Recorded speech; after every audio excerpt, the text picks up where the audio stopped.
Business owners ಕಸ್ಟಮರ್ನ ಗೆಲ್ಲೋದಕ್ಕೆ ಒಂದು simple trick ನ ಹೇಳ್ಕೊಡ್ತೀನಿ ನೋಡಿ. ಫಾರ್ ಎಕ್ಸಾಂಪಲ್, ಈ ಕಸ್ಟಮರ್ ಈ ಪ್ರಾಡಕ್ಟ್ ಬೇಕು ಅಂತಾನೆ, ನೀವ್ ಹೇಳ್ತೀರಾ ಇದನ್ನ ತಗೋಬೇಡಿ ಸರ್, ಇದು ಹಳೆ ಡೈರಿ, ನಿಮ್ಗೋಸ್ಕರ ಹೊಸ ಡೈರಿ ತರಿಸಿದೀನಿ, ನೆನ್ನೆ ತಾನೇ ಬಂದಿದೆ, ತಗೊಳ್ಳಿ. ಸೊ ಇಲ್ಲಿ ಕಸ್ಟಮರ್ಗೆ ಏನ್ ಅನ್ಸುತ್ತೆ, ಓಕೆ ಇವ್ರು ನನ್ಗೆ ಹಳೇದು ಯಾವ್ದೋ ಒಂದು ಗಂಟಾಕಿ ಕಳ್ಸಲ್ಲ, ಹೊಸದು ಏನ್ ಬಂದಿದೆ ಅದನ್ನ ಕೊಡ್ತಾರೆ ಅಂತ. ಬಟ್ ಆ ತರ ಏನಿಲ್ಲ, ಎರಡೂನು ಸೇಮ್ ಪ್ರಾಡಕ್ಟ್, ಎರಡೂ ಚೆನ್ನಾಗಿರುತ್ತೆ, ಇಲ್ಲಿ ಕ್ವಾಲಿಟಿ ಏನು ವ್ಯತ್ಯಾಸ ಆಗಲ್ಲ.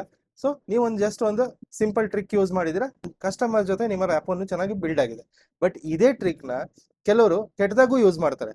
ಯಾವ ತರ ಅಂತಂದ್ರೆ, ಫಾರ್ ಎಕ್ಸಾಂಪಲ್, ಈಗ ನೀವು ಒಂದು ಹೋಟೆಲ್ಗೆ ಹೋಗಿದ್ದೀರಾ, ಸರ್ ನೋಡಿ ರೈಸ್ ಬಾತ್ ಇದೆ, ಬಿಲ್ಕುಲ್ ಫ್ರೆಶ್ ಇದೆ, ಸಖತ್ತಾಗಿದೆ, ತಗೊಳ್ಳಿ ಅಂತ ಹೇಳ್ಬಿಡ್ತಾರೆ.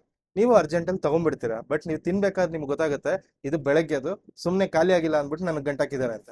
ಸೊ ಆ ತರ ತಪ್ಪನ ಯಾವತ್ತೂ ಮಾಡ್ಬಿಡಿ. ಯಾಕೆ ಅಂದ್ರೆ ಬಿಸ್ನೆಸ್ ಓನರ್ಸ್ ಯಾವತ್ತೂ ನಾವು ಕಸ್ಟಮರ್ನ ಚೀಟ್ ಮಾಡಬಾರ್ದು.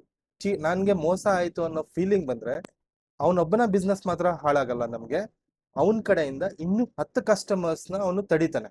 ಸೊ ನಮ್ಮ ಬ್ರ್ಯಾಂಡ್ ವಿರುದ್ಧ, ನಮ್ಮ ಬಿಸ್ನೆಸ್ ವಿರುದ್ಧ ನೆಗೆಟಿವ್ ಪಬ್ಲಿಸಿಟಿ ಆಗುತ್ತೆ. ಇದರಿಂದ ಲಾಸ್ ಯಾರಿಗಾಗತ್ತೆ? ನಮ್ಗೆ ಆಗತ್ತೆ. ಸೊ ಹಾಗಾಗಿ ಯಾವತ್ತು ಒಳ್ಳೆ ಪ್ರಾಕ್ಟೀಸಸ್ ಇಂದ ಬಿಸ್ನೆಸ್ ನ ಬೆಳೆಸಿ.